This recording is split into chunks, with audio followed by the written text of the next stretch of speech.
គម្ពីរអេសេគៀលជំពូកទី1ផ្ដល់នូវនិមិត្តមួយដ៏អស្ចារ្យហើយនឹងពិបាកបកស្រាយបំផុតក្នុងគម្ពីរសញ្ញាចាស់ទាំងមូលវាជាសេចក្តីនិមិត្តដែលហោរាអេសេគៀលបានឃើញនៅមាត់ទន្លេកេបាខ្យល់ព្យុះមួយបានបក់បោកមកពីទិសខាងជើងហើយពពកដ៏ធំមួយមានរស្មីដ៏ភ្លឺចែងចាំងនិងពន្លឺដ៏ខ្លាំងក្លាបានលេចឡើងបន្ទាប់មកមានសភាវៈរស់មួយបានចេញពីព្យុះនោះវាមានមុខមនុស្សនៅខាងមុខមុខសឹងនៅខាងស្ដាំមុខគោនៅខាងឆ្វេងនិងមុខអន្ត្រីនៅខាងក្រោយសភាវៈរស់នោះបានធ្វើដំណើរដោយកង់ដែលវិលទៅមុខទៅក្រោយពេលដែលវាធ្វើចលនាសំឡេងរបស់វាដូចជាសន្ធឹកទឹកដ៏ច្រើនដូចជាសំឡេងនៃព្រះដ៏មានគ្រប់ព្រះចេស្តាដូចជាសំឡេងនៃកងទ័ពដ៏ធំកំពុងធ្វើចលនាហើយពីសភាវៈរស់នោះក៏មានពន្លឺមួយលេចចេញមកដែលមើលទៅដូចជាឥន្ទនុដែលរិះស័យភាយចុះបើយើងបានជួបនិមិត្តបែបនេះវិញជាធម្មតាយើងនឹងក្រាបចុះដោយភាពភ័យខ្លាចហោរាអេសេគៀលក៏បានដួលចុះដោយការភ័យខ្លាចផងដែរព្រះបានមានបន្ទូលទៅហោរាអេសេគៀលថាកូនមនុស្សអើយចូលក្រោកឈរឡើងនោះអញនឹងនិយាយនឹងឯង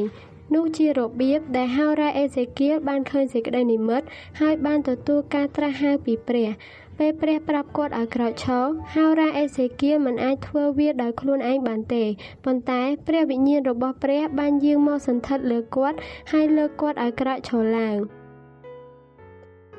ព្រះបានប្រទានព្រះបន្ទូលនិងសេចក្តីនិមិត្តដល់ហោរាអេសេគៀលដែលប្រាប់គាត់ឲ្យទៅប្រគល់សារដែលជាសេចក្តីទំនាយនេះដល់សាសអ៊ីស្រាអែលទោះជាយ៉ាងណាក៏ដោយការប្រគល់សារនេះមិនមែនជារឿងងាយស្រួលទេពួកអ៊ីស្រាអែលដែលត្រូវបានគេចាប់យកទៅជាឆ្លើយមិនបានដឹងពីកំហុសរបស់ខ្លួនឡើយប៉ុន្តែពួកគេគ្រាន់តែរងចាំថ្ងៃដែលពួកគេអាចត្រឡប់ទៅស្រុកកំណើតរបស់ពួកគេវិញ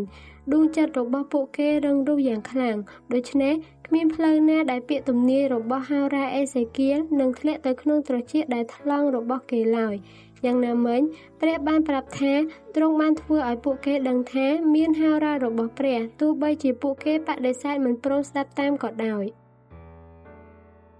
ព្រះមានបន្ទូលទៅហោរាអេសេគៀលថាស្ថានភាពបែបនេះនឹងដូចជាការរស់នៅកណ្ដាលបន្លានិងអញ្ចាញហើយនឹងពូខ្យាដំរីទ្រង់មានន័យថាជីវិតប្រចាំថ្ងៃនៃការផ្សាយព្រះបន្ទូលនឹងមានការភ័យខ្លាចនិងលំបាកដូច្នេះតើអ្នកណាទៅអាចបំពេញភារកិច្ចដ៏លំបាកនេះបានបន្ទាប់មកដៃមួយបានលាតចេញមកនៅចំពោះមុខហោរាអេសេគៀលហើយមានក្រាំងមួយត្រូវបានដាក់នៅក្នុងដៃនោះហើយក្រាំងនោះត្រូវបានបើកក្រាំងនោះពោរពេញទៅដោយពាក្យទំនួញពាក្យសោកសៅនិងពាក្យវេទនាដល់សាសអ៊ីស្រាអែល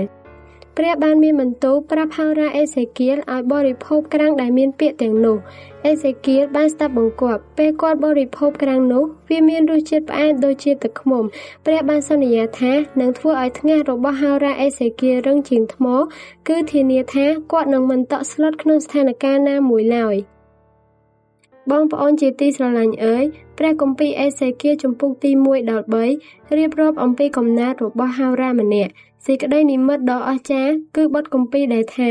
កូនមនុស្សអើយចូលក្រោកឈរឡើងនឹងការបរិភោគព្រះបន្ទូលព្រះបានលើកមនុស្សម្នាក់ឲ្យនាំព្រះបន្ទូលរបស់ទ្រង់តាមរយៈហោរាទាំងនេះដែលបានឆ្លើយតបនឹងការត្រាស់ហៅបានចងចាំនិងធ្វើជាសាក្សីអំពីរឿងរ៉ាវដ៏អស្ចារ្យរបស់ព្រះអង្គម្ចាស់ហើយព្រះបន្ទូលរបស់ព្រះត្រូវបានបន្តមកដល់យើងទាំងអស់គ្នា